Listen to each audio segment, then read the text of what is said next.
Hi everyone, welcome to Paranda Race. അപ്പോൾ നമ്മൾ daily current affairs സെക്ഷനാണ്. നമ്മൾ സെപ്റ്റംബറിലെ 1, 2 and 3 ഡേറ്റ്സിലുള്ള ബാങ്കിങ് അവയർനെസ്സും ഇമ്പോർട്ടൻ്റ് ആയ കറണ്ട് അഫയേഴ്സ് ന്യൂസസും ബാങ്ക് എക്സാം ഫോക്കസ് ചെയ്തിട്ടുള്ള ഒരു ക്ലാസ് ആണ് ഇന്ന് പോകുന്നത്. അപ്പോൾ ഡെയിലി കറണ്ട് അഫയേഴ്സിൻ്റെ കണ്ടിന്യൂസ് സെക്ഷൻസ് ഇന്നലെ ഷബീർ സാർ ആണെങ്കിലും എടുത്തിട്ടുള്ള ക്ലാസ്സസ് ഉണ്ട്. അത് കണ്ടിന്യൂ ചെയ്തിട്ടുള്ള അടുത്ത ഡേയ്സിൻ്റെ ക്ലാസ്സസ് ആണ് നമ്മൾ പോകുന്നത്. ഇതിൽ കൂടുതൽ നമ്മൾ ബാങ്കിങ് ന്യൂസസ് ആയിരിക്കും കൂടുതലായിട്ട് ഫോക്കസ് ചെയ്യുന്നത്. അതുപോലെ തന്നെ SSC ആണെങ്കിലും RRB എക്സാംസിനും യൂസ്ഫുൾ ആകുന്ന ടൈപ്പിലാണ് നമ്മൾ ക്വസ്റ്റ്യൻസ് കൊണ്ടുവന്നിട്ടുള്ളത്. അപ്പോൾ ഒരു ക്വസ്റ്റ്യൻ ആൻഡ് ആൻസർ ഫോർമാറ്റ് കൂടാതെ കുറച്ച് എക്സ്ട്രാ ഫാക്ട്സും കൂടി നമ്മൾ പറഞ്ഞാണ് ഈ ഡെയിലി കറണ്ട് അഫയേഴ്സ് ന്യൂസ് പോകുന്നത്. നമുക്ക് ഫസ്റ്റ് ന്യൂസിലോട്ട് പോവാം. ഓക്കെ, ആദ്യത്തേതൊരു banking and finance banking news, ബാങ്കിങ്ങിനെ റിലേറ്റ് ചെയ്തിട്ടുള്ള ഒരു ന്യൂസാണ്. Which bank recorded the highest credit card spend in July 2025? അപ്പോൾ ജൂലൈ 2025 റെക്കോർഡ്സ് പ്രകാരം ബാങ്കിൽ ഹയസ്റ്റ് ക്രെഡിറ്റ് കാർഡ് സ്പെൻഡ് ഉള്ളത്, അതായത് മണി ക്രെഡിറ്റ് കാർഡ് യൂസ് ചെയ്ത് മണി സ്പെൻഡ് ചെയ്തിട്ടുള്ളത് ഏത് ബ്രാഞ്ച് അല്ലെങ്കിൽ ഏത് ബാങ്കിൻ്റെ ക്രെഡിറ്റ് കാർഡാണ് എന്നതാണ് ന്യൂസ്. അപ്പോൾ നമുക്കിതിൻ്റെ ആൻസർ എന്ന് പറയുന്നത് HDFC ബാങ്കാണ്. HDFC ബാങ്കാണ് നമുക്ക് ക്രെഡിറ്റ് കാർഡ് സ്പെൻഡിൽ ഹയസ്റ്റ് ആയിട്ടുള്ളത്. ഇതുപോലെ തന്നെ നമുക്ക് കഴിഞ്ഞ വർഷം ഒരു ന്യൂസ് ഉണ്ടായിരുന്നു, ഹയസ്റ്റ് ആയിട്ട് ക്രെഡിറ്റ് കാർഡ് സെയിൽ ചെയ്തിട്ടുള്ളത് ഏത് ബാങ്കാണ് എന്ന് ചോദിച്ചാൽ ഹയസ്റ്റ് ക്രെഡിറ്റ് കാർഡ് സെയിൽ എന്ന് പറയുന്നത്, അല്ലെങ്കിൽ ക്രെഡിറ്റ് കാർഡ് കൂടുതലായിട്ട് സെയിൽ ചെയ്തിട്ടുള്ളത് നമുക്ക് HDFC ബാങ്ക് ആയിരുന്നു ഫസ്റ്റ് പ്ലേസിൽ ഉണ്ടായിരുന്നത്. സെക്കൻഡ് പ്ലേസിൽ നമുക്ക് ഉണ്ടായിരുന്നത് സ്റ്റേറ്റ് ബാങ്ക് ഓഫ് ഇന്ത്യ ആയിരുന്നു, SBI ആയിരുന്നു. ഇവിടെ സ്പെൻഡ് എടുത്തു കഴിഞ്ഞാലും അതിൽ ഹയസ്റ്റ് ആയിട്ട് വരുന്നത് നമുക്ക് HDFC ബാങ്കാണ്. നിയർലി 55,000 crore അടുപ്പിച്ചാണ് നമുക്ക് സ്പെൻഡ് വരുന്നത്. ദെൻ ഇതിൽ അതായത് 21% അടുപ്പിച്ചിട്ടുള്ള ഇയർ ഓൺ ഇയർ ഗ്രോത്ത് ഉണ്ട്. ദെൻ ഇതിൽ നമ്മൾ പറഞ്ഞു ക്രെഡിറ്റ് കാർഡിന്റെ സെയിൽ അനുസരിച്ച് നോക്കുവാണെങ്കിൽ സ്റ്റേറ്റ് ബാങ്ക് ഓഫ് ഇന്ത്യ ആണ് സെക്കൻഡ് സ്പോട്ടിൽ എന്ന് പറഞ്ഞു. പക്ഷേ ഇവിടെ ഈ സ്പെൻഡിന്റെ ഡീറ്റെയിൽസ് വെച്ച് നോക്കുമ്പോൾ ഹയസ്റ്റ് ക്രെഡിറ്റ് കാർഡ് സ്പെൻഡ് എന്നുള്ള രീതിക്ക് നമ്മൾ നോക്കുമ്പോൾ നമുക്ക് ഫസ്റ്റ് പ്ലേസ് HDFC ബാങ്ക് വരുന്നുണ്ടെങ്കിൽ ഫസ്റ്റ് HDFC ബാങ്ക് ആണ്. സെക്കൻഡ് പ്ലേസിൽ നമുക്ക് വരുന്നത് ICICI ബാങ്ക് ആണ്.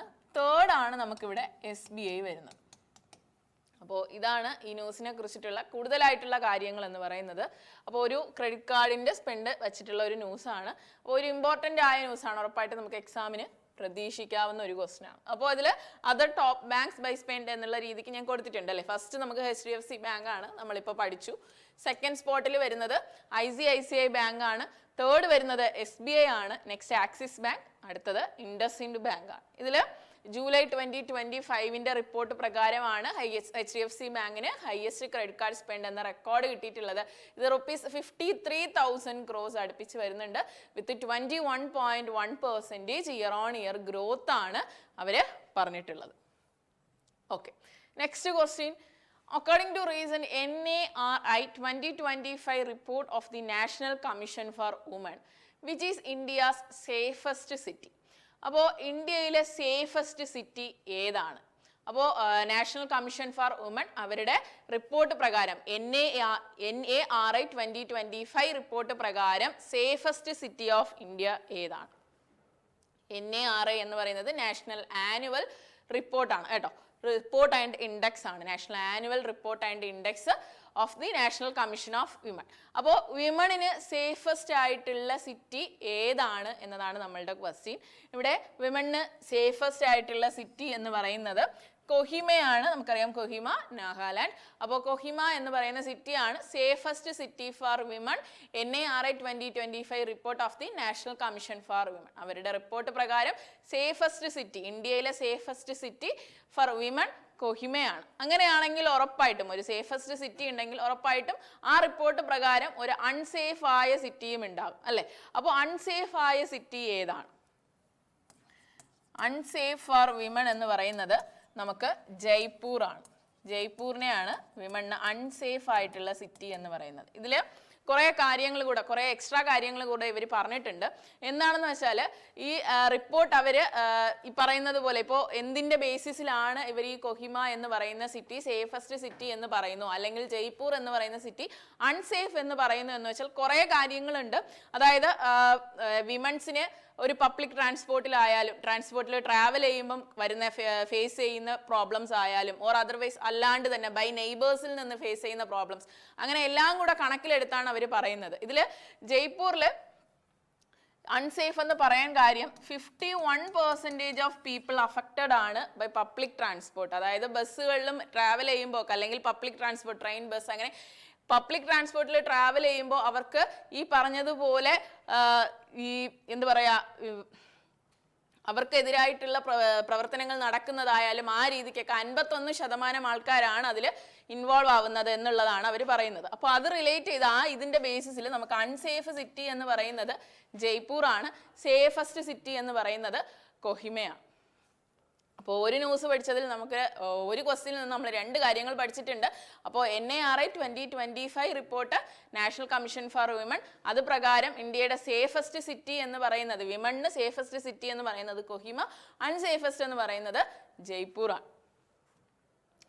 ഓക്കെ, അടുത്തതൊരു മിലിറ്ററി എക്സസൈസ് ആണ് യുദ്ധ് കൗശൽ 3.0. യുദ്ധ് കൗശൽ 3.0 എന്ന് പറയുന്നത് ഒരു high altitude military exercise conducted by Indian Army ആണ്. അപ്പോൾ ഇന്ത്യൻ ആർമി കണ്ടക്ട് ചെയ്യുന്ന ഒരു മിലിറ്ററി എക്സസൈസ് ആണ് യുദ്ധ് കൗശൽ എന്ന് പറയുന്നത്. ഇത് എവിടെ നടന്നു എന്ന് ചോദിച്ചാൽ അരുണാചൽ പ്രദേശിലാണ്. ഇവിടെ വേറെ പ്രത്യേകിച്ചൊന്നും പഠിക്കാനായിട്ടില്ല, ഒരു ഡയറക്റ്റ് ന്യൂസ് ആണ്. അരുണാചൽ പ്രദേശിലെ ഹൈ ആൾട്ടിറ്റ്യൂഡ് റീജിയനിൽ നടന്നൊരു മിലിറ്ററി എക്സസൈസ് ആണ്. ഓക്കെ അല്ലേ? അപ്പോൾ യുദ്ധ് കൗശൽ 3.0 എവിടെ നടന്നു എന്ന് ചോദിച്ചാൽ അരുണാചൽ പ്രദേശിലാണ് ഇന്ത്യൻ ആർമി കണ്ടക്ട് ചെയ്യുന്ന ഒരു ഹൈ ആൾട്ടിറ്റ്യൂഡ് മിലിറ്ററി എക്സസൈസ് ആണ്. ഓക്കെ, അടുത്തത് according to the ASI 2023-2024 survey which state topped in India the number of factories and employment in the manufacturing sector. അപ്പോൾ മാനുഫാക്ചറിങ് സെക്ടറിലെ റിലേറ്റ് ചെയ്തിട്ട് നമ്പർ ഓഫ് ഫാക്ടറീസും എംപ്ലോയ്മെന്റും കൂടുതലായിട്ട് തന്നിട്ടുള്ള ഒരു സ്റ്റേറ്റ്, ആ രീതിക്ക് ടോപ്പിൽ നിൽക്കുന്നത് ഏതാണ്? ASIയുടെ 2023-2024 സർവേ പ്രകാരം. അപ്പോൾ ഇതിലത്തെ ആൻസർ എന്ന് പറയുന്നത്, ടോപ്പിൽ നിൽക്കുന്ന സ്റ്റേറ്റ് എന്ന് പറയുന്നത് നമുക്ക് തമിഴ്നാടാണ്. അപ്പോൾ തമിഴ്നാടാണ് നമുക്ക് ടോപ്പിൽ നിൽക്കുന്നത്. ASI എന്ന് പറയുമ്പോൾ ആനുവൽ സർവേ ഓഫ് ഇൻഡസ്ട്രീസ് എന്ന് പറയുന്നതാണ്. ആനുവൽ സർവേ ഓഫ് ഇൻഡസ്ട്രീസ് എന്ന് പറയുന്നതാണ്. ഇത് റിലീസ് ചെയ്തിട്ടുള്ളത് ministry of statistics and programme implementation. അവരുടെ റിപ്പോർട്ട് പ്രകാരം നമ്മളുടെ number of factories and employment in manufacturing സെക്ടറിനെ ടോപ്പിലായിട്ടുള്ള സ്റ്റേറ്റ് എന്ന് പറയുന്നത് നമുക്ക് തമിഴ്നാടാണ്. അപ്പോൾ ഫസ്റ്റ് സ്പോട്ട് തമിഴ്നാടാണ്. ഫസ്റ്റില് തമിഴ്നാടാണ്. സെക്കൻഡ് സ്പോട്ട് വരുന്നത് നമുക്ക് ഗുജറാത്താണ്. ഗുജറാത്തിനാണ് സെക്കൻഡ് പ്ലേസ് ഉള്ളത്. ദെൻ തേർഡ് എന്ന് പറയുന്നത് നമുക്ക്, first Tamil Nadu, second Gujarat, third എന്ന് പറയുന്നത് മഹാരാഷ്ട്ര, സ്പോട്ട് ഉത്തർപ്രദേശ് ആണ്,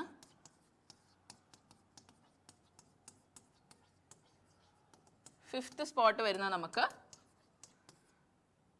മധ്യപ്രദേശാണ്. അപ്പോൾ ഈ 5 പ്ലേസസും കൂടെ, അതായത് ആ ഓർഡറിൽ 5 സ്പോട്ടിൽ വരുന്ന സ്റ്റേറ്റ്സ് ഏതാണെന്നുള്ളതും കൂടെ ഒന്ന് നോക്കി വെച്ചോളാം. ഫിഫ്ത്ത് സ്പോട്ട്, സോറി മധ്യപ്രദേശ് അല്ല, അരുണാചൽ പ്രദേശാണ്. ഓക്കെ,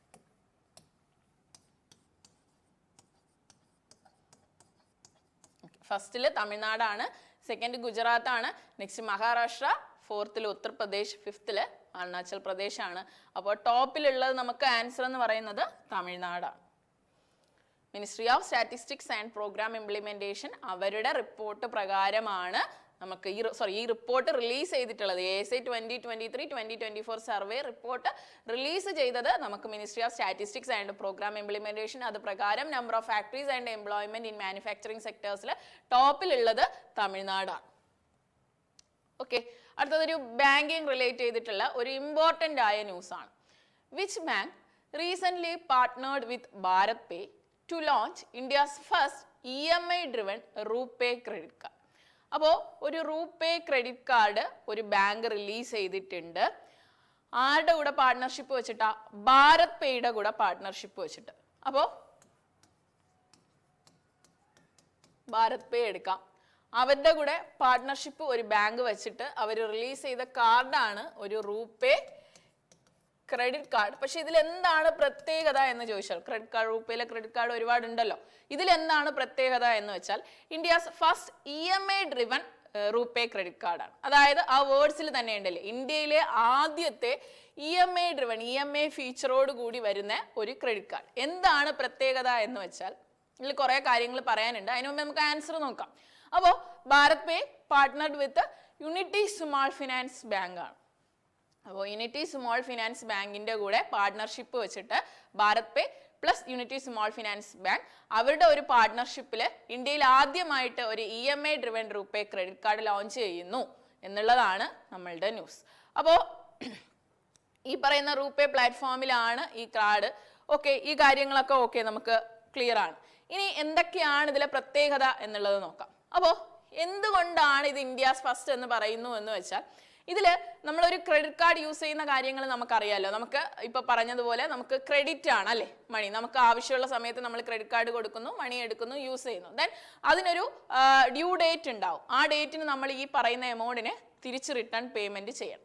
അപ്പോൾ അങ്ങനെ ചെയ്യാൻ പറ്റാത്ത ഒരു സാഹചര്യം വരുവാണെങ്കിൽ, ഇപ്പോൾ ഒരു വ്യക്തി ക്രെഡിറ്റ് കാർഡ് യൂസ് ചെയ്യുന്ന ആൾക്ക് ഈ പറയുന്ന ഡ്യൂ ഡേറ്റിൽ പേയ്മെന്റ് ചെയ്യാൻ പറ്റാത്ത സാഹചര്യം വരുവാണെങ്കിൽ അയാൾക്ക് എത്ര എമൗണ്ട് ആണോ പേ ചെയ്യേണ്ടത് അതിനെ 12 മന്ത്സിലേക്ക് EMI ആയിട്ട് ഓട്ടോമാറ്റിക്കലി ഈ കാർഡ് കൺവേർട്ട് ചെയ്യും. EMI ആയിട്ട് ഈ കാർഡ് ഓട്ടോമാറ്റിക്കലി കൺവേർട്ട് ചെയ്യും. ഇത്രയേ ഉള്ളൂ കാര്യം. ഇവിടെ വേറെ ഇപ്പോൾ EMI ആയിട്ട് കൺവേർട്ട് ചെയ്യുന്ന കാർഡ്സ് ഇപ്പോഴും ഉണ്ട്. പക്ഷെ അത് നമ്മൾ അക്സെപ്റ്റ് ചെയ്ത, അല്ലെങ്കിൽ നമ്മൾ പറഞ്ഞാണ് നമുക്ക് ഓക്കെ ഈ എമൗണ്ട് നമുക്ക് EMI ആയിട്ട് കൺവേർട്ട് ചെയ്യണം എന്നുള്ളത് നമ്മൾ സെലക്ട് ചെയ്യുന്നതാണ്. ഇവിടെ അങ്ങനെയല്ല, ഓട്ടോമാറ്റിക്കലി ഇത് EMI ആയിട്ട് കൺവേർട്ട് ചെയ്യുവാണ് 12 മാസത്തേക്ക്. ഇനി ഇതിൽ കുറച്ച് കണ്ടീഷൻസ് കൂടെ ഉണ്ട്. എന്താണെന്ന് വെച്ചാൽ, ഈ എമൗണ്ട് ഈ പറയുന്ന EMI ആയിട്ട് കൺവേർട്ട് ചെയ്യേണ്ട എമൗണ്ട് ഈ പറയുന്ന കസ്റ്റമർ ഈ എമൗണ്ട് പേ ചെയ്യാതെ വരുമ്പോഴാണല്ലോ അത് EMI ആയിട്ട് കൺവേർട്ട് ചെയ്യുന്നതെന്ന് പറഞ്ഞത്. ആ എമൗണ്ട് 1000-ന് എബോ ഉണ്ടാവണം. എബോ 1000 റുപ്പീസ് ആയിരിക്കണം. എബോ 1000 റുപ്പീസ് ആണെങ്കിലാണ് ഈ പറയുന്ന എമൗണ്ടിനെ ഇവര് EMI ആയിട്ട് കൺവേർട്ട് ചെയ്യുന്നത്. അപ്പോൾ ഓക്കെ അല്ലേ, ന്യൂസിന് മറക്കത്തില്ലല്ലോ. ഭാരത് പേ ആരുടെ കൂടെയാ പാർട്ട്ണർഷിപ്പ്? യൂണൈറ്റഡ് സ്മോൾ ഫിനാൻസ് ബാങ്കിന്റെ കൂടെയാണ് പാർട്ട്ണർഷിപ്പ്. ലോഞ്ച് ചെയ്ത കാർഡാണ് India's first EMI driven RuPay credit card. ഏത് പ്ലാറ്റ്ഫോമാ? റൂപേ ആണ്, അതും മറക്കരുത്. ഇതിലെ ഈ പറഞ്ഞ എത്ര മാസത്തേക്ക് EMI ആയിട്ട് കൺവേർട്ട് ചെയ്യുന്ന 12 മന്ത്സിലേക്ക് എത്രയാ മിനിമം എമൗണ്ട് ഉണ്ടാകേണ്ടത്? എബോ 1000 റുപ്പീസ് എന്തായാലും ഉണ്ടായിരിക്കണം. അപ്പോൾ ഇത്രയും കാര്യങ്ങളാണ് ഈ ന്യൂസിൽ വരുന്നത്. ഓക്കെ, അടുത്തത്, what is the name of India's first savings account that links ideal deposits to overnight mutual funds, recently launched by Jio Payments Bank? അപ്പോൾ Jio Payments Bank ലോഞ്ച് ചെയ്ത ഒരു സേവിങ് സ്കീമിനെ കുറിച്ചുള്ള ന്യൂസ് ആണിത്. അപ്പോൾ Jio Payments Bank ഒരു saving scheme launch ചെയ്യുന്നുണ്ട്. Then ആ saving സ്കീമിന്റെ name എന്താണെന്നുള്ളതാണ് ചോദിക്കുന്നത്. ഇതിൽ കുറച്ചുകൂടെ ഡീറ്റെയിൽസ് പറഞ്ഞിട്ടുള്ളതെന്ന് പറഞ്ഞാൽ, ഇന്ത്യാസ് ഫസ്റ്റ് സേവിങ്സ് അക്കൗണ്ട്, നമ്മൾ കുറച്ചു മുമ്പേ പഠിച്ചതുപോലെ India's first EMI driven credit card, അതുപോലെ ഇന്ത്യാസ് ഫസ്റ്റ് സേവിങ്സ് അക്കൗണ്ട്. അപ്പോൾ ഇന്ത്യയിലെ ആദ്യത്തെ സേവിങ്സ് അക്കൗണ്ട് ആണ് that links ideal deposits to overnight mutual funds. അപ്പോൾ ഈ ഡെപ്പോസിറ്റ്സിനെ, ഐഡിയൽ ഡെപ്പോസിറ്റ്സിനെ ഓവർനൈറ്റിൽ തന്നെ മ്യൂച്വൽ ഫണ്ടിലോട്ട് ഇൻവെസ്റ്റ് ചെയ്യുന്നു അല്ലേ. ലോഞ്ച്ഡ് ബൈ ആരാ? Jio Payments Bank. അപ്പോൾ ഒരു ന്യൂസ് പഠിക്കുമ്പോൾ അതിലെ കുറേ കാര്യങ്ങൾ എല്ലാം, അതായത് ഈ ക്വസ്റ്റിനും ഈ ആൻസറും തന്നെ, അല്ലെങ്കിൽ ഈ ക്വസ്റ്റ്യൻ തന്നെ നമുക്ക് എക്സാമിന് വരണമെന്നില്ല അല്ലെ. ഈ പറഞ്ഞതുപോലെ ഈ ആൻസറിനെ കൊടുത്തിട്ട് ഏത് ബാങ്കാ ലോഞ്ച് ചെയ്തതെന്നായിരിക്കും ക്വസ്റ്റ്യൻ വരിക അല്ലെ. അപ്പോൾ എല്ലാ കാര്യങ്ങളും ഫുള്ളി മെമ്മറൈസ് ചെയ്തെടുക്കണം. ഇവിടെ recent launched by Jio Payments Bank ആണ്. അപ്പൊ പഠിക്കേണ്ട കാര്യങ്ങൾ ആദ്യം ജിയോ പേയ്മെന്റ്സ് ബാങ്ക് ആണ് ലോഞ്ച് ചെയ്യുന്നത്. ജിയോ പേയ്മെന്റ്സ് ബാങ്ക് ആരുടെ സബ്സിഡറിയാ? ജിയോ പേയ്മെന്റ്സ് ബാങ്ക് എന്ന് പറയുന്ന ആരുടെ സബ്സിഡറിയാ? ജിയോ ഫിനാൻഷ്യൽ സർവീസ് ലിമിറ്റഡ് അല്ലെ. ജിയോയുടെ തന്നെ താഴെ വരുന്ന ജിയോ ഫിനാൻഷ്യൽ സർവീസ് ലിമിറ്റഡിന്റെ താഴെ വരുന്ന ഒരു സബ്സിഡറിയാണ് ജിയോ പേയ്മെന്റ്സ് ബാങ്ക് എന്ന് പറയുന്നത്. അവര് ലോഞ്ച് ചെയ്ത first ideal deposit to overnight mutual funds, ഒരു ഫസ്റ്റ് സേവിങ്സ് അക്കൗണ്ട് എന്ന് പറയാം. അവരുടെ ഒരു ആദ്യത്തെ സേവിങ്സ് അക്കൗണ്ട്. ഇതിലെ പ്രത്യേകത എന്ന് പറഞ്ഞാൽ ഇവരുടെ ഐഡിയൽ ഡെപ്പോസിറ്റ്സിനെ അവർ ഡയറക്റ്റ്ലി എന്ത് ചെയ്യുന്നു? മ്യൂച്വൽ ഫണ്ട്സിലോട്ട് ഇൻവെസ്റ്റ് ചെയ്യുന്നു. ഇതിൽ എന്തൊക്കെയാണ് നമ്മൾ പഠിക്കേണ്ട കാര്യങ്ങൾ എന്ന് പറയുന്നതിന് മുൻപേ നമുക്ക് ആൻസറിലോട്ട് നോക്കാം. ആ ജിയോ പേയ്മെന്റ്സ് ബാങ്ക് ലോഞ്ച് ചെയ്ത ആ ആദ്യത്തെ സേവിങ്സ് അക്കൗണ്ട് എന്ന് പറയുന്നത്, അതിന്റെ പേരെന്ന് പറയുന്നത് സേവിങ്സ് പ്രോ ആണ്. സേവിങ്സ് പ്രോ എന്ന് പറയുന്നതാണ് ഈ സേവിങ്സ് അക്കൗണ്ടിന്റെ നെയിം. അപ്പൊ അത് മറക്കത്തില്ലല്ലോ. അപ്പൊ സേവിങ്സ് പ്രോ ലോഞ്ച് ചെയ്തത് ആരാ? ജിയോ പേയ്മെന്റ്സ് ബാങ്ക് ആണ്. അപ്പോൾ ജിയോ പേയ്മെന്റ്സ് ബാങ്ക് ലോഞ്ച് ചെയ്തതാണ് സേവിങ്സ് പ്രോ എന്ന് പറയുന്ന ഫസ്റ്റ് സേവിങ്സ് അക്കൗണ്ട്. ഇനി ഇതിന് എന്തുകൊണ്ട് ഫസ്റ്റ് സേവിങ്സ് അക്കൗണ്ട് എന്ന് പറയുന്നു, എന്താണ് ഇതിന്റെ പ്രത്യേകത എന്ന് വെച്ചാൽ, ഇതിലെ ideal deposits to overnight mutual funds, അതായത് ഇവർ ഇട്ടിട്ടുള്ള ഈ ഡെപ്പോസിറ്റ്സ് എമൗണ്ടിനെ നമ്മൾ ഇപ്പോൾ ഒരു സേവിങ്സ് അക്കൗണ്ടിൽ ഇവർ നോർമലി പ്രൊവൈഡ് ചെയ്യുന്നത്, ഇപ്പോൾ നമുക്ക് ജിയോ പേയ്മെന്റ്സ് ബാങ്കിലോട്ട് വരാം. അവരുടെ ഒരു സേവിങ്സ് അക്കൗണ്ടിൽ ഒരു കസ്റ്റമർ സേവ് ചെയ്തിട്ടുള്ള അമൗണ്ടിനെ, ഡെപ്പോസിറ്റ് ചെയ്തിട്ടുള്ള അമൗണ്ടിന് അവർ നോർമലി കൊടുക്കുന്നത് 2.5% ഒക്കെ ഇൻട്രസ്റ്റ് ആണ്. ഇത്രയും ഇൻട്രസ്റ്റ് ആണ് അവർ കൊടുക്കുന്നത്. സോ ഇതിന് കാലം ലാഭം കസ്റ്റമേഴ്സിന് കിട്ടാൻ വേണ്ടിയിട്ടും വേറൊന്നുമില്ല, കുറച്ച് കസ്റ്റമേഴ്സിനെ അവരുടെ ഇതിലോട്ട് കൊണ്ടുവരണം. അപ്പോൾ അവരിങ്ങനെ ഒരു സേവിങ് സ്കീം കൊണ്ടുവരുമ്പോൾ 2.5 കിട്ടുന്നതിൽ നിന്നും കൂടുതൽ കിട്ടും. അവർ ചെയ്യുന്ന എന്താണെന്ന് വെച്ചാൽ, ഈ എമൗണ്ടിനെ കസ്റ്റമറിന് ഒരു എഫേർട്ടും കൊടുക്കാണ്ട്, ഒരു കഷ്ടതയും കൊടുക്കാണ്ട് അവർ ഡയറക്റ്റ്ലി അതിനെ മ്യൂച്വൽ ഫണ്ടിലോട്ട് ഇൻവെസ്റ്റ് ചെയ്യുവാണ്. അപ്പോൾ മ്യൂച്വൽ ഫണ്ടിലോട്ട് ഇൻവെസ്റ്റ് ചെയ്യുമ്പോൾ മാക്സിമം അവർ പറയുന്ന ഷ്യൂറിറ്റി ഉറപ്പായിട്ടും 4% to 6% ഇൻട്രസ്റ്റ് കിട്ടും. 4% to 6% റിട്ടേൺ കിട്ടുന്ന ടൈപ്പ് ഓഫ് മ്യൂച്വൽ ഫണ്ട്സിൽ അവർ തന്നെ ഡയറക്റ്റ്ലി ഇൻവെസ്റ്റ് ചെയ്യുന്നു. ഇതിൽ കസ്റ്റമറിന് ഒരു എഫേർട്ടും എടുക്കേണ്ടി വരുന്നില്ല, ഒന്നും ആലോചിക്കേണ്ടി വരുന്നില്ല, ഒന്നും ചെയ്യേണ്ടി വരുന്നില്ല. അവർ തന്നെ അവരുടെ ഡെപ്പോസിറ്റിൽ ഉണ്ടായിരിക്കുന്ന, അല്ലെങ്കിൽ അവരുടെ ഈ പറയുന്ന അക്കൗണ്ടിൽ ഉണ്ടായിരിക്കുന്ന എമൗണ്ടിനെ അവർ ഡയറക്റ്റ്ലി ഡെപ്പോസിറ്റ് ചെയ്ത് ഈ ഇൻട്രസ്റ്റിനെ കസ്റ്റമറിന് കൊടുക്കുന്നു എന്നാണ് പറയുന്നത്. അപ്പോൾ first idle deposits to overnight mutual funds, അവർ മ്യൂച്വൽ ഫണ്ടിലോട്ട് ഡയറക്റ്റ്ലി ഡെപ്പോസിറ്റ് ചെയ്യുന്നതാണ്. അപ്പോൾ ഇത് കൊണ്ടുവന്നത് സേവിങ്സ് പ്രോ എന്ന് പറയുന്ന സേവിങ്സ് അക്കൗണ്ട് കൊണ്ടുവന്നത് ജിയോ പേയ്മെന്റ്സ് ബാങ്ക് ആണ്. ജിയോ പേയ്മെന്റ്സ് ബാങ്ക് എന്ന് പറയുന്നത് subsidiary of Jio Financial Service Limited ആണ്. ഇത്രയും കാര്യങ്ങളാണ് ഈ ന്യൂസിൽ നമുക്ക് പഠിക്കാനുള്ളത്. ഓക്കെ, അടുത്തതൊരു പെനാൽറ്റി അല്ലെ, പെനാൽറ്റി ബേസ്ഡ് ക്വസ്റ്റ്യൻ ആണ്. RBI 44.70 lakh monetary penalty on Bandhan bank. അപ്പൊ ബന്ധൻ ബാങ്കിലേക്ക് RBI പെനാൽറ്റി ഇമ്പോസ് ചെയ്തിട്ടുണ്ട്. എത്രയാ?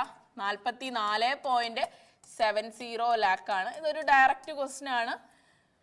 പെനാൽറ്റി ബേസ്ഡ് ക്വസ്റ്റ്യൻസ് നിങ്ങൾ വരുമോ എന്ന് ചോദിച്ചാൽ പ്രതീക്ഷിക്കാം. സോ ഇനി ഇതിൽ എക്സ്ട്രാ ട്രിബ്യൂട്ട് ആയിട്ട് ബന്ധൻ ബാങ്കിന്റെ CEO ഹെഡ്ക്വാർട്ടേഴ്സ് അങ്ങനത്തെ കുറെ കാര്യങ്ങളൊക്കെ ഒന്ന് നോക്കി വെച്ചോളൂ. അപ്പോൾ ഇത് ഡയറക്റ്റ് ഒരു ക്വസ്റ്റ്യൻ ആണ്. RBI 44.70 lakh monetary penalty Bandhan ബാങ്കിൽ ഇമ്പോസ് ചെയ്തു എന്നുള്ളതാണ്. ഇനി അടുത്ത ക്വസ്റ്റിലോട്ട് പോവാം. Okay, Thailand cabinet appointed Phumtham Wechayachai as acting prime minister. അപ്പോൾ Phumtham Wechayachai as acting prime minister ആയിട്ട് തായ്ലാൻഡ് ക്യാബിനറ്റ് അപ്പോയിന്റ് ചെയ്തിട്ടുണ്ട്. ഇതൊരു ജസ്റ്റ് അപ്പോയിന്റ്മെന്റ് റിലേറ്റ് ചെയ്തിട്ടുള്ള ഒരു ന്യൂസ് ആണ്. അവിടുത്തെ ഇപ്പോഴത്തെ പ്രൈം മിനിസ്റ്റർ ആണ് ഈ പറയുന്ന പുംദം വെച്ചായാച്ചായ് എന്ന് പറയുന്ന ഒരു വ്യക്തി. ഇനി ഇതിൽ തായ്ലാൻഡ് റിലേറ്റ് ചെയ്തിട്ടുള്ളത് കുറെ റീസെന്റ് ന്യൂസസും കൂടെ നോക്കണം. ഇതിൽ നമുക്ക് തായ്ലാൻഡ് റിലേറ്റ് ചെയ്തിട്ടുള്ള റീസെന്റ് ന്യൂസസ് എന്ന് പറയുന്നത് നൊമാഡിക് എലിഫന്റ് എന്ന് പറയുന്നത് ഒരു എക്സസൈസ് ഉണ്ട്. നൊമാഡിക് എലിഫന്റ്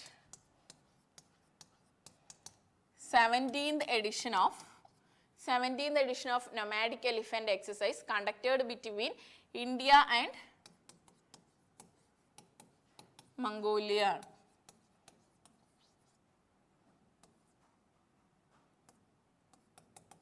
ഇന്ത്യ ആൻഡ് മംഗോളിയക്ക് ഇൻ ബിറ്റ്വീനിൽ കണ്ടക്ട് ചെയ്യപ്പെട്ട ഒരു എക്സസൈസ് ആണ് നൊമാഡിക് എലിഫന്റ് എന്ന് പറയുന്നത്. എഡിഷൻ എന്ന് പറയുന്നത് 17th edition ആണ്.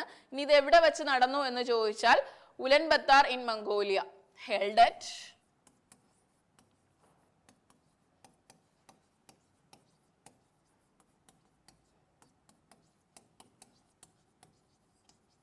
ഉലൻബത്താർ ഇൻ മംഗോളിയ. അപ്പോൾ തായ്ലൻഡിലെ ഇപ്പോഴത്തെ prime minister, acting prime minister Phumtham Wechayachai. അത് കഴിഞ്ഞിട്ട് 17th edition of nomadic elephant ഇന്ത്യക്കും മംഗോളിയക്കും ഇൻ ബിറ്റ്വീനിൽ നടന്നത് അത് held at Ulaanbaatar in Mongolia ആണ്.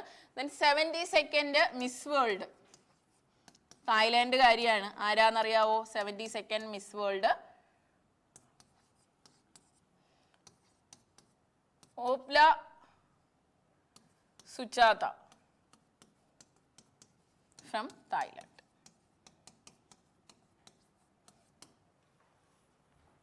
ഓപ്പാൽ Suchata Opal Suchata from Thailand. അവർക്കാണ് 72nd മിസ് വേൾഡ് ടൈറ്റിൽ കിട്ടിയത്. Opal Suchata from Thailand. അപ്പോൾ ഇത്രയും അത് റിലേറ്റ് ചെയ്തിട്ടുള്ള കുറച്ച് റീസെന്റ് ന്യൂസസ്. അപ്പോൾ നൊമാഡിക് എലിഫന്റിന്റെ എഡിഷൻ എന്ന് പറയുന്നത് 17th എഡിഷൻ ആണ്, held at Ulaanbaatar in Mongolia.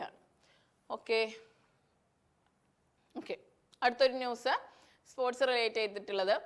ICC and Google partner to boost fan engagement in women's cricket. അപ്പോൾ വിമൻസ് ക്രിക്കറ്റിലെ ഫാൻ എൻഗേജ്മെന്റിനെ ബൂസ്റ്റ് ചെയ്യാൻ വേണ്ടിയിട്ട് ICCയും ഗൂഗിളും കൂടെ ഒരു പാർട്ട്ണർഷിപ്പ് വെച്ചിട്ടുണ്ട്. ഇതുകൊണ്ട് അവർ ഉദ്ദേശിക്കുന്ന കാര്യങ്ങൾ എന്താണെന്ന് വെച്ചാൽ, കൂടുതൽ ഫാൻസ് ഈ പറയുന്നത് പോലെ ICC വിമൻ ക്രിക്കറ്റ് കാണണം, അവരിതിനെ ഒരുപാട് ആൾക്കാർക്ക് ഷെയർ ചെയ്യണം, നമ്മളുടെ ഈ പറയുന്ന ഓൺലൈൻ പ്ലാറ്റ്ഫോമിൽ കൂടെ ഒരുപാട് ഫാൻസ് ക്രിയേറ്റ് ചെയ്യണം എന്നുള്ള കാര്യങ്ങളാണ്. അപ്പോൾ ഫാൻസിന് ഒരു ഇൻവോൾവ്മെന്റ് കൊടുക്കാൻ, ഒരു എൻഗേജ്മെന്റ് കൊടുക്കാൻ വേണ്ടിയിട്ട് ICCയും ഗൂഗിളും കൂടെ പാർട്ട്ണർഷിപ്പിൽ ലോഞ്ച് ചെയ്തതാണ് ഈ പറയുന്ന ഫാൻ എൻഗേജ്മെന്റ് ബൂസ്റ്റ് ചെയ്യാൻ വേണ്ടിയിട്ട് ഇവർ രണ്ടുപേരും കൂടെ പാർട്ട്ണർഷിപ്പ് ചെയ്യുവാണ്. ഇതില് ഈ പറയുന്ന ICC വിമൻസ് ക്രിക്കറ്റിന്റെ ആദ്യത്തെ പാർട്ട്ണർഷിപ്പ് അല്ല. അതിന്റെ എന്തൊരു കാര്യത്തിനായാലും ഇപ്പം ICC വിമൻ ക്രിക്കറ്റിന്റെ ഫാൻ എൻഗേജ്മെന്റ് ബൂസ്റ്റ് ചെയ്യാൻ വേണ്ടിയിട്ട് ഇവർ പാർട്ട്ണർഷിപ്പ് വെച്ചിട്ടുണ്ട്.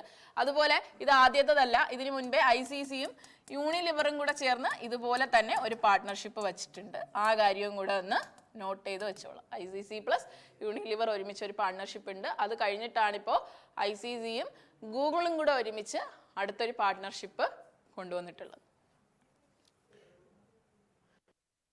ഓക്കെ, അടുത്തതായിട്ടൊരു ഏറ്റവും ഇമ്പോർട്ടൻ്റ് ആയ ന്യൂസാണ്. Ministry of tribal affairs, MOTA എന്ന് പറയുമ്പോൾ നമുക്ക് ministry of tribal affairs launches Adi Vaani, India's first AI power translator for tribal languages. അപ്പോൾ നമുക്കറിയാം ട്രൈബൽ ലാംഗ്വേജസ് ഒരുപാട് സ്റ്റേറ്റ്സിന് ഒരുപാട് ട്രൈബൽ ലാംഗ്വേജസ് ഉണ്ട് അല്ലേ?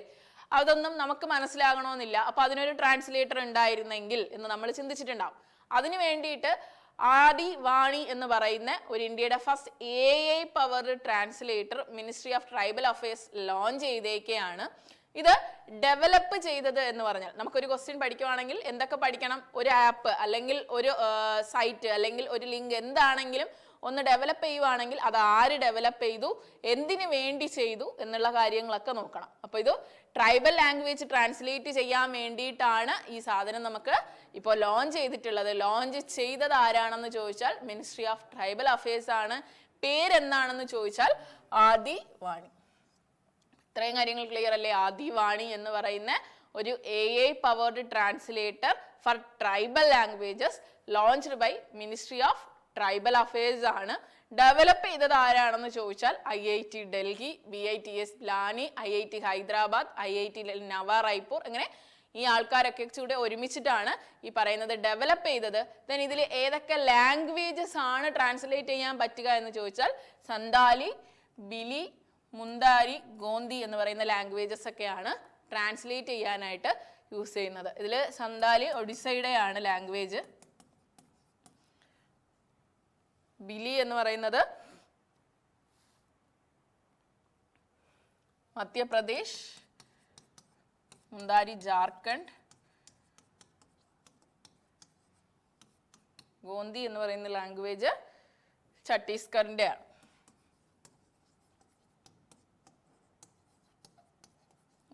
ഈ സ്റ്റേറ്റുകളിലുള്ള ട്രൈബൽ ലാംഗ്വേജസ് ആണ് ഇത്.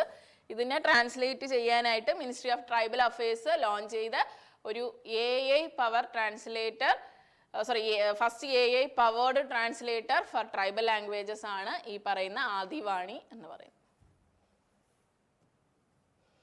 ഓക്കെ, അടുത്തതൊരു വീണ്ടും ഒരു എക്സസൈസ് ആണ്. നമ്മൾ ഉത്കൗശൽ 3.0 പഠിച്ചു. ഉത്കൗശൽ എന്താ പറഞ്ഞിരുന്നത്? ഉത്കൗശൽ എക്സസൈസ് ഇന്ത്യൻ ആർമിയുടെ ഒരു ഹൈ ആൾട്ടിറ്റ്യൂഡ് മിലിറ്ററി എക്സസൈസ് ആണ്. എവിടെയാണ് ഹെൽഡ് ചെയ്തത് അല്ലെങ്കിൽ എവിടെയാണ് കണ്ടക്ട് ചെയ്തത് എന്ന് ചോദിച്ചാൽ അരുണാചൽ പ്രദേശിലെ ഹൈ ആൾട്ടിറ്റ്യൂഡ് റീജിയൻസിലാണ്. ഇവിടെ നെക്സ്റ്റ് എക്സസൈസ് നമ്മൾ പഠിക്കാൻ പോകുന്നത് മൈത്രി ആണ്. മൈത്രി 2025. ഇത് ഇന്ത്യക്കും തായ്ലാൻഡിനും ഇൻ ബിറ്റ്വീനിൽ കണ്ടക്ട് ചെയ്യുന്ന ഒരു എക്സസൈസ് ആണ്. എക്സസൈസ് ബിറ്റ്വീൻ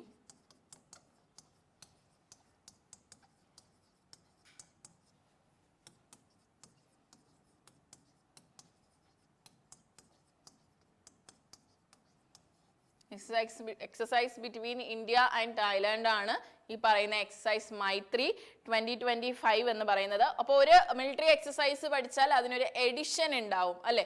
അപ്പോൾ നൊമാഡിക് എലിഫന്റ് നമ്മൾ പഠിച്ചു, ഇന്ത്യക്കും മംഗോളിയയ്ക്കും ഇൻ ബിറ്റ്വീനിൽ. എത്രാമത്തെ എഡിഷനാണ് ഈ വർഷം ഹെൽഡ് ചെയ്തതെന്ന് പറഞ്ഞത്? 17ാമത്തെ എഡിഷൻ. എവിടെയാ നടന്നു എന്നാ പറഞ്ഞത് നമ്മൾ? ഉലൻബത്താർ മംഗോളിയയിലായിരുന്നു നടന്നത്. ദെൻ അതുപോലെ തന്നെ എക്സസൈസ് നമ്മൾ യുദ്ധ് കൗശൽ 3.0 പഠിച്ചത് അരുണാചൽ പ്രദേശിലായിരുന്നു നടന്നത്. ദെൻ മൈത്രി 2025 എന്ന് പറയുന്നത് ഓരോ വർഷവും ഇന്ത്യക്കും തായ്ലാൻഡിനും ഇൻ ബിറ്റ്വീനിൽ നടക്കാറുള്ള ഒരു മിലിറ്ററി എക്സസൈസ് ആണ് ഈ പറയുന്ന മൈത്രി 2025. ഇതില് ഈ പറയുന്നതിന്റെ എഡിഷൻ പഠിക്കണം. അപ്പൊ ഇപ്പൊ 2025 ആണെങ്കിൽ ഈ വർഷത്തെ എഡിഷൻ എത്രയാണ്? ഈ വർഷത്തെ എഡിഷൻ എന്ന് പറയുന്നത് 14ാമത്തെ എഡിഷനാണ്, 14th എഡിഷനാണ് ഈ വർഷം നടന്നത്. നടക്കുന്ന ഡേറ്റ് എന്ന് പറയുന്നത് സെപ്റ്റംബർ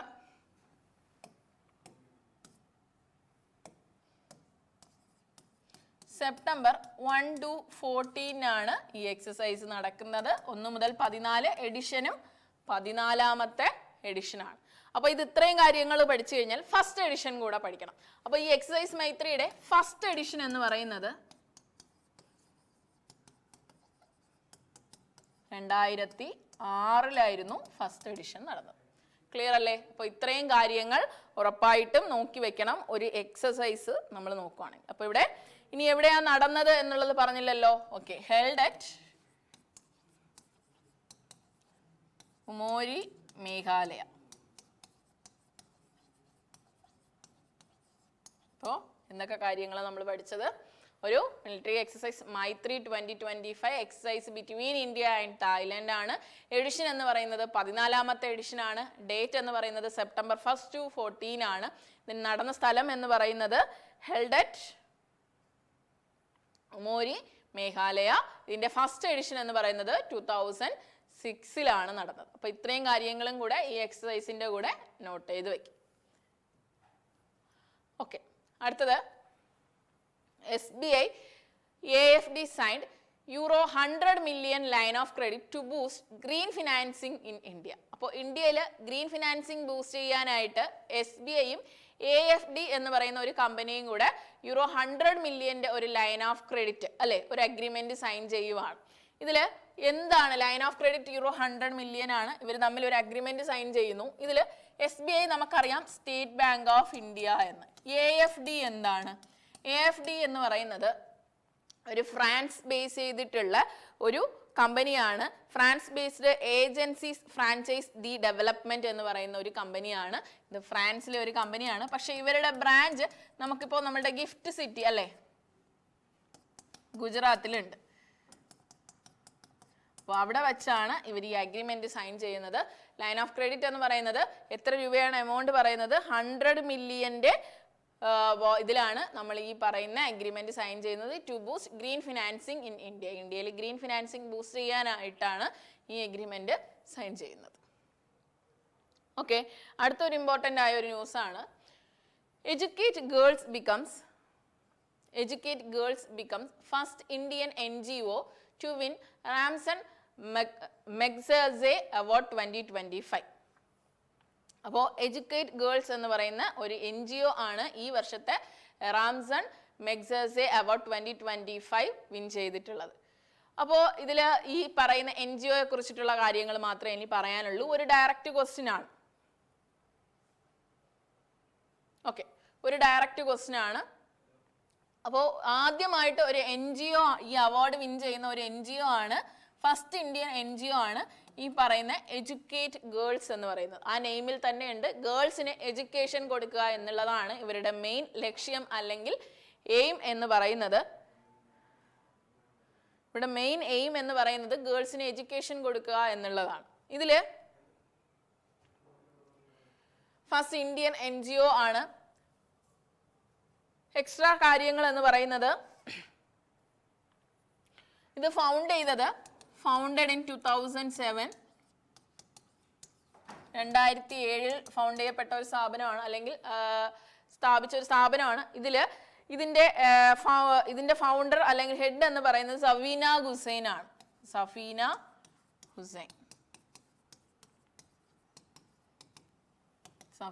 ഹുസൈൻ. ഇതില് ഇവരുടെ എയിം എന്ന് പറയുന്നത് to achieve social and economical transformation of all the women in India. Social and economical transformation of all the women in India.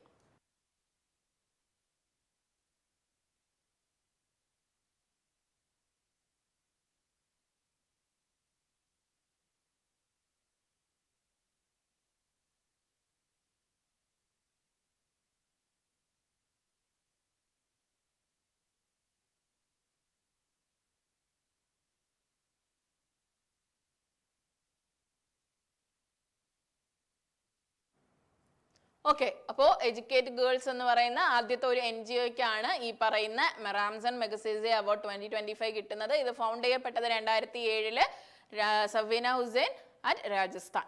Then ഇത് അവരുടെ മെയിൻ എയിം എന്ന് പറയുന്നത് ഗേൾസിന് എഡ്യൂക്കേഷൻ കൊടുക്കുക എന്നുള്ളത് മാത്രമാണ്. Transformation of all women in India. Next അടുത്ത news നോക്കാം. Okay, അടുത്തത് government of India appoints TCA Kalyani as 29th CGA with immediate effect from September 1, 2025. അപ്പോൾ ഇമ്പോർട്ടൻ്റ് ആണ്, നിങ്ങൾക്ക് കാണുമ്പോൾ തന്നെ അറിയാമല്ലേ, ഒരു അപ്പോയിൻമെന്റ് ന്യൂസ് ആണ്. എന്തുകൊണ്ട് ഇത് ഇമ്പോർട്ടൻ്റ് ആയി എന്ന് ചോദിച്ചാൽ CGA എന്ന് പറയുമ്പോൾ കൺട്രോളർ ജനറൽ ഓഫ് അക്കൗണ്ട്സ് എന്ന് പറയുന്നു അല്ലെ. ആ പോസ്റ്റിലേക്ക് TCA കല്യാണിയെയാണ് അപ്പോയിന്റ് ചെയ്തിട്ടുള്ളത്. 29th ആണ് ഈ, അതായത് 29th CGA ആണ് ഈ പറയുന്ന TCA കല്യാണി എന്ന് പറയുന്നത്. ഇമീഡിയറ്റ് എഫക്റ്റ് എന്നാണ് പറയുന്നത്, അതായത് സെപ്റ്റംബർ 1 മുതൽ ആളെ അപ്പോയിന്റ് ചെയ്തിട്ടുണ്ട്. ദെൻ ഇവര് അപ്പോൾ ഉറപ്പായിട്ടും 28th ആയിട്ട് ഒരു CGA ഉണ്ടായിരുന്നിരിക്കും അല്ലേ, അത് SS ഡ്യൂബെ ആണ്. അതായത് ഇവർ റീപ്ലേസ് ചെയ്തത്, TCA കല്യാണി റീപ്ലേസ് ചെയ്തത് ദൂബെ എന്ന് പറയുന്ന വ്യക്തിനെയാണ്. അയാളാണ് 28th controller general of accounts എന്ന് പറയുന്നത്. ദെൻ ഈ പറയുന്ന കല്യാണി നേരത്തെ എന്ത് പൊസിഷനിൽ ഇരുന്നു എന്ന് ചോദിച്ചാൽ she served as principal chief controller of ministry of accounts. Principal controller of accounts in ministry of home അഫയേഴ്സിന്റെ principal chief controller of accounts ആയിരുന്നു. Now she is posted as controller general of accounts ആയിട്ട് അയാൾ post ചെയ്യപ്പെട്ടേക്കെയാണ്. 29th controller general of accounts ആണ് TCA Kalyani എന്ന് പറയുന്നത്. അപ്പോൾ replace ചെയ്തത് ആരെ എന്ന് ചോദിച്ചാൽ SS ദൂബെ ആണ്. ഓക്കെ, അവസാനത്തെ ഒരു ന്യൂസാണ്, അവസാനത്തെ ഒരു ഇമ്പോർട്ടൻറ്റ് ഡേറ്റ്സ് റിലേറ്റ് ചെയ്തിട്ടുള്ള ഒരു ന്യൂസാണ്. നോക്കിക്കാം, national nutrition week 2025 September 1 to 7. അപ്പോൾ ഒരു ഇമ്പോർട്ടൻറ്റ് ഡേറ്റ് റിലേറ്റ് ചെയ്ത ഒരു ന്യൂസ് നമ്മൾ നോക്കുകയാണെങ്കിൽ അവിടെ തീം എന്തെങ്കിലും ഉണ്ടോ എന്നുള്ളത് നോക്കണം. അപ്പം 1 to 7 September 1 to 7 നമുക്ക് ഒരു നാഷണൽ ന്യൂട്രീഷൻ വീക്കാണ്. ഇവിടുത്തെ തീം എന്ന് പറയുന്നത്, നാഷണൽ ന്യൂട്രീഷൻ വീക്കിന്റെ തീം എന്ന് പറയുന്നത് eat right for a better life.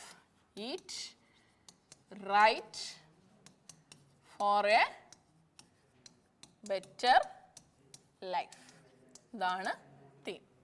Okay അല്ലേ? അപ്പോൾ national nutrition week September 1 to 7 theme എന്ന് പറയുന്നത് eat right for a better life. അപ്പോൾ എല്ലാ ന്യൂസസും കൂടെ ഒരിക്കൽ നമുക്ക് റിവൈസ് ചെയ്യാം. റിവൈസ് ചെയ്തിട്ട് നമുക്ക് ക്ലാസ് നിർത്താം. ഓക്കെ, അപ്പോൾ നമ്മൾ ഇന്ന് പഠിച്ച കറണ്ട് അഫയേഴ്സസ്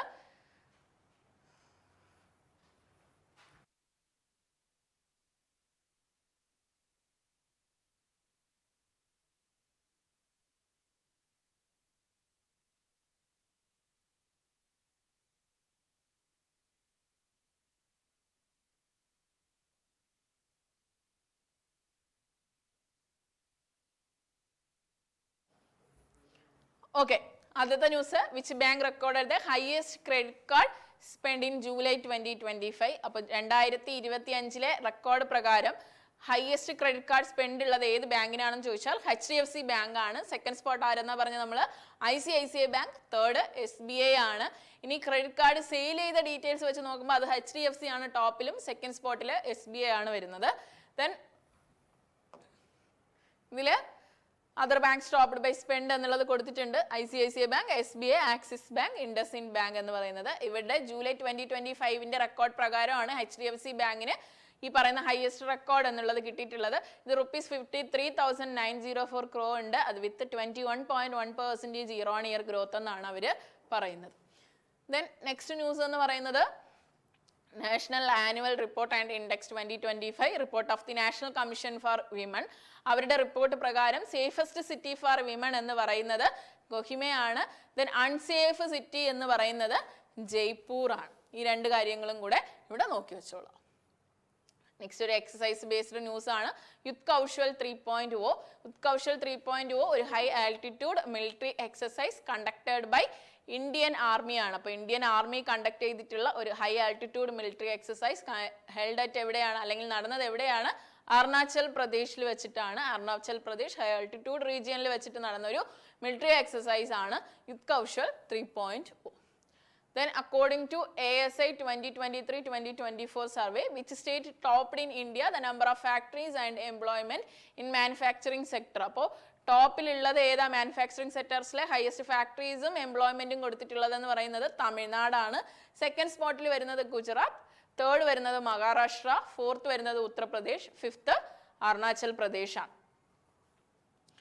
നെക്സ്റ്റ് അത് കഴിഞ്ഞിട്ട് അടുത്ത ന്യൂസ് എന്ന് പറയുന്നത് which bank partnered with Bharat pay to launch India's first EMI driven RuPay credit card. അപ്പോൾ EMI driven RuPay credit card launch ചെയ്ത ഇന്ത്യയിലെ ആദ്യത്തെ ബാങ്ക് അല്ലെ ഏതാന്നുള്ളതാണ് ചോദിക്കുന്നത്.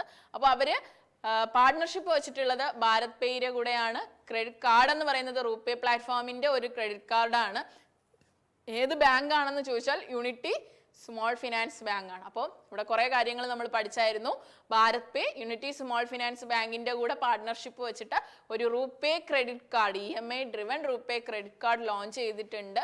ഇതിലെ പ്രത്യേകത എന്താണെന്ന് ചോദിച്ചാൽ ഈ പറയുന്ന കസ്റ്റമർ സ്പെൻഡ് ചെയ്തിട്ടുള്ള എമൗണ്ട് ഓട്ടോമാറ്റിക്കലി EMI ആയിട്ട് കൺവേർട്ട് ചെയ്യപ്പെടുവാണ്. എത്ര മാസത്തേക്ക്? 12 മാസത്തേക്ക്, 12 മന്ത്സിലേക്ക്. ദെൻ ഇതിലൊരു ലിമിറ്റ് ഉണ്ട്. അതായത് ഈ എമൗണ്ട് എന്ന് പറയുന്നത് എബോവ് ₹1000 ആയിരിക്കണം. അപ്പോൾ ഇതിൽ ഈ ഭാരത് പേ എന്നുള്ളതും റൂപേ ആണ് എന്നുള്ളതും ബാങ്ക് എന്ന് പറയുന്നത് യൂണിറ്റി സ്മോൾ ഫിനാൻസ് ബാങ്ക് ആണ് എന്നുള്ളതും എമൗണ്ട് എബോവ് ₹1000 ആയിരിക്കണം എന്നുള്ള കാര്യങ്ങളും മറക്കാതെ വെച്ചോളാം. അടുത്ത ന്യൂസ്,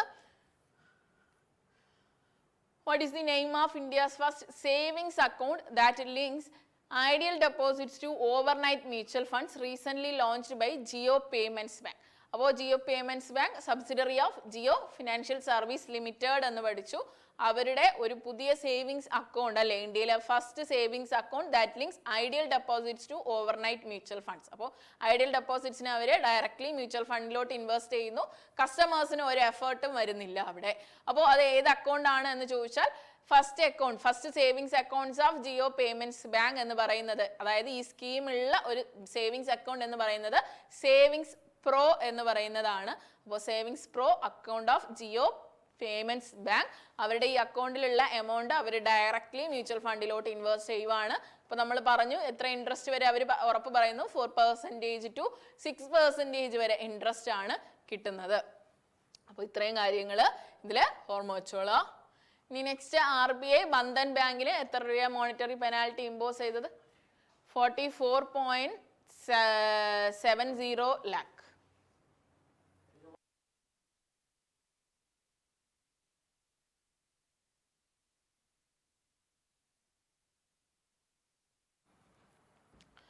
ഓക്കെ, അപ്പോൾ ബന്ധൻ ബാങ്കിലേക്ക് ഇമ്പോസ് ചെയ്ത മോണിറ്ററി പെനാൽറ്റി എന്ന് പറയുന്നത് 44.70 lakhs ആണ്. ഓക്കെ, അടുത്ത ന്യൂസ് നോക്കാമല്ലോ. ഓക്കെ, അടുത്തത് തായ്ലാൻഡിലെ പുതിയ ആക്ടിംഗ് പ്രൈം മിനിസ്റ്റർ ഓഫ് ആരാണ്? പുംതം വെച്ചായാച്ച എന്ന് പറയുന്ന വ്യക്തിയാണ് പുതിയ acting prime minister. Then Thailand relate ചെയ്തിട്ടുള്ള 2 ന്യൂസസ് കൂടെ നമ്മൾ നോക്കി. അതിൽ first one 17th edition of nomadic elephant exercise between India and Mongolia held at Ulaanbaatar in Mongolia. Then അത് കഴിഞ്ഞിട്ട് 72nd മിസ് വേൾഡ് തായ്ലാൻഡിൽ നിന്നാണ്. പേര് ഓപ്പൽ സുചാത എന്ന് പറയുന്നതാണ്. അപ്പോൾ ഇത്രയും കാര്യങ്ങൾ കൂടെ മറക്കരുത്, ഇത് ഇമ്പോർട്ടൻ്റ് ആണ്. 72nd Miss World of India from Thailand, പേര് ഒപ്പൽ സുചാത എന്ന് പറയുന്നത്. ഓക്കെ, നെക്സ്റ്റ് അടുത്ത ന്യൂസ് ഒരു പാർട്ട്ണർഷിപ്പ് ആയിരുന്നു. ICC, അതായത് ICC partnered with Google to boost fan engagement in women's cricket. അപ്പോൾ ICC വിമൻസ് ക്രിക്കറ്റിലെ ഫാൻസ് എൻഗേജ്മെന്റിനെ ബൂസ്റ്റ് ചെയ്യാനായിട്ട് ICC ഗൂഗിളിന്റെ കൂടെ ഒരു പാർട്ട്ണർഷിപ്പ് വെച്ചിട്ടുണ്ട്. ഇതല്ല ആദ്യത്തെ പാർട്ട്ണർഷിപ്പ്. ഇതേ തന്നെ വിമൻസ് ക്രിക്കറ്റിനെ ഫോക്കസ് ചെയ്ത് യൂണിലിവറിന്റെ കൂടെയും ഒരു പാർട്ട്ണർഷിപ്പ് ഉണ്ട്. ഓക്കെ, അടുത്തതൊരു ministry of tribal affairs launch ചെയ്ത ആദിവാണി എന്ന് പറയുന്ന ഒരു AI powered translator for tribal languages ആണ്. ഇത് ഡെവലപ്പ് ചെയ്തത് IIT Delhi, BITS ബിലാനി, IIT Hyderabad, IIT നവ റായ്പൂർ ഒക്കെയാണ്. ദെൻ ഇതിലെ ലാംഗ്വേജസ് എന്ന് പറയുന്നത് സന്താലി, ബിലി, മുന്തരി, ഗോന്തി എന്ന് പറയുന്ന ലാംഗ്വേജസ് ഓരോ സ്റ്റേറ്റിൻ്റെയും ആണ്. ആ സ്റ്റേറ്റിൻ്റെ കാര്യങ്ങൾ നമ്മൾ പറഞ്ഞു. അപ്പോൾ ഈ പറയുന്ന ട്രൈബൽ ലാംഗ്വേജസ് മനസ്സിലാവാത്തവർക്ക് ട്രാൻസ്ലേറ്റ് ചെയ്യാനായിട്ട് ഒരു AI powered translator for tribal languages, അതിനെ പറയുന്ന പേരാണ് ആദിവാനി എന്ന് പറയുന്നത്. Then exercise Maitri 2025. അപ്പോൾ ഒരു മിലിറ്ററി എക്സസൈസ് ആണ്. Exercise between India and Thailand ആണ്. എഡിഷൻ 14th എഡിഷൻ ആണ്. നടക്കുന്ന ഡേറ്റ് എന്ന് പറയുന്നത് September 1 to 14th ആണ്. Held at Umroi, Meghalaya. First edition നടന്നത് 2006-ലാണ്. അപ്പോൾ നമ്മളിന്ന് 3 എക്സസൈസ് പഠിച്ചിട്ടുണ്ട്. ഉത്കൗശൽ 3.0 അരുണാചൽ പ്രദേശിൽ നടന്നു. ഒരു ഹൈ ആൾട്ടിറ്റ്യൂഡ് മിലിറ്ററി എക്സസൈസ് ആണ്. സെക്കൻഡ് വൺ നമ്മൾ എക്സസൈസ് മൈത്രി പഠിച്ചു. Exercise Maitri 2025 between India and Thailand ആണ് പഠിച്ചത്. ദെൻ ഇത് ഇൻ ബിറ്റ്വീനിൽ നമ്മളൊരു എക്സസൈസ് ഉത്കൗശൽ കൂടെ പഠിച്ചിട്ടുണ്ടായിരുന്നു. ഓക്കെ, ഇനി എക്സസൈസ് മൈത്രി ആണ്. അത് ഇന്ത്യ ആൻഡ് തായ്ലാൻഡിൽ നടന്നത് 14th എഡിഷൻ ആണ്. Held at Umroi, Meghalaya. September 1 to 14. First edition നടന്നത് ഫസ്റ്റ് എഡിഷൻ നടന്നത് 2006-ലാണ്. Then State Bank of India AFD ഒരു ഫ്രാൻസ് ബേസ്ഡ് കമ്പനിയുടെ കൂടെ ഒരു അഗ്രിമെന്റ് ചെയ്യുന്നു അല്ലെങ്കിൽ സൈൻ ചെയ്യുന്നു. €100 million ലൈൻ ഓഫ് ക്രെഡിറ്റിൽ to boost green financing in India. അപ്പോൾ ഈ AFD ഒരു France based company in GIFT സിറ്റിയിലാണ്, ഗുജറാത്ത്, ഗാന്ധിനഗർ, ഗുജറാത്ത്. ഓക്കെ, അടുത്തതൊരു ആദ്യമായിട്ടൊരു NGOയ്ക്ക് റാംസൺ മെഗസേസെ അവാർഡ് 2025 കിട്ടുന്നുണ്ട്. ഏതാണ് ആ NGO എന്ന് ചോദിച്ചാൽ എഡ്യൂക്കേറ്റ് ഗേൾസ് എന്ന് പറയുന്ന NGOയ്ക്കാണ്. ദെൻ ഇത് ഫൗണ്ട് ചെയ്തത് 2007 ബൈ സവീന ഹുസൈൻ അറ്റ് രാജസ്ഥാൻ എന്നുള്ളതും കൂടെ ഓർമ്മ വെച്ചുള്ള. ഇവരുടെ main aim transformation of all women in India. അതായത് aim to achieve social and economical transformation of all women in India. Main aim എന്ന് പറയുന്നത് വിമൺ എഡ്യൂക്കേഷൻ കൊടുക്കണം എന്നുള്ളത്.